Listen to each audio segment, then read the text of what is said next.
Hello, everybody. Thank you for joining me today. Today, I'm going to be reading from John 6:15 through 21 using the ESV. We're talking about some trials and for Jesus being with us. I'll start in verse 15. Perceiving then that they were about to come and take him by force to make him king, Jesus withdrew again to the mountain by himself. Now, can you imagine this? Here is the one who created the universe, our sovereign king, and people think they can force him to become king to this piddly nation that's oppressed by Rome. He is omniscient and lets his human nature know, though, what the people are about to do. Even in his human nature, it was no problem for Jesus. He simply left town. More details about this are provided in Matthew 14:22 through 23. Jesus didn't just leave town. He went up on the mountain to pray after he dismissed the crowd. He also made the disciples leave in the boat. Do we have the presence of mind to get away from the crowds and even the closest friends and spend time in prayer when we face hostilities? I would venture to say that most of us say a quick prayer and then try to maintain control of the situation. Or maybe we just don't pray. Jesus did control the situation and then went to pray alone. Picking it up in verse 16 and 17. When evening came, his disciples went down to the sea, got into a boat, and started across the sea to Capernaum. It was now dark, and Jesus had not yet come to them. Jesus is the light that came into the world, according to John 1:9.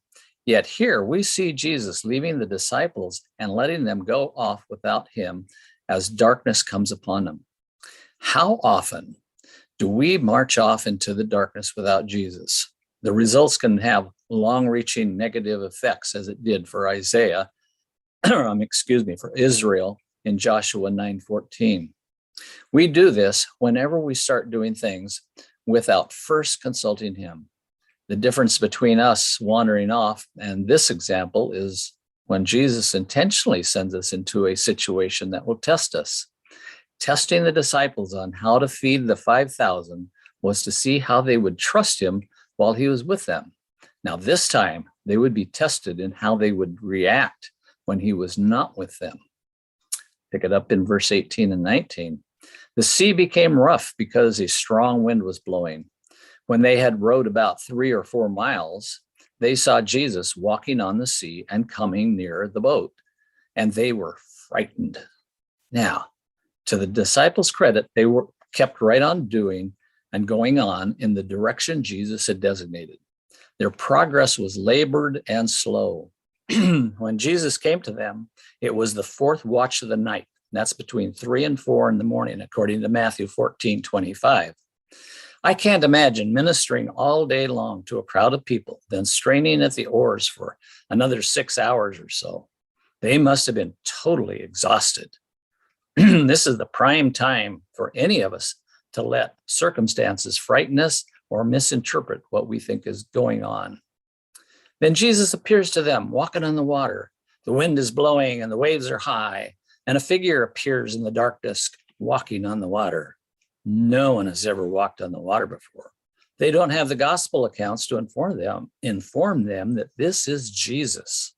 Matthew 14:26 says that they believed him to be a ghost. Now, the translation from the Greek phantasma means specter, appearance, or phantom. In other words, they didn't believe what they were really seeing belonged to this reality.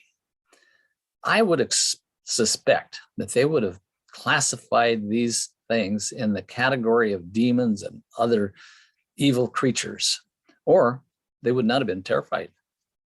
When we are doing the Lord's work and we don't seem to see Jesus working with us, we shouldn't give up.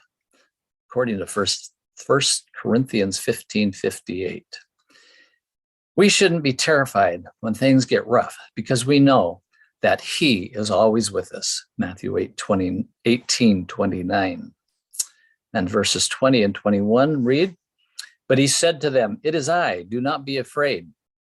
Then they were glad to take him into the boat, and immediately the boat was at the land to which they were going."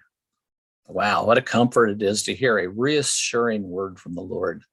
The Lord had to repeat this to the people from the beginning of time, and he still does now. Don't be afraid. We don't need to be afraid when we know that Jesus is with us. We don't need to test Jesus the way Peter did by asking to walk on the water, like in Matthew 14:28. We simply need to be willing to let him into our boat. We must trust him completely, or we will never reach the shore. Salvation only comes by trusting in Jesus alone for our salvation. Our hard work and rowing may seem to get us closer to God and salvation, but salvation comes only by trusting Jesus.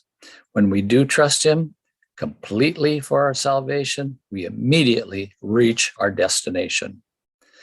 Also, see how Jesus made up for all their toil and trouble by taking them to the shore immediately.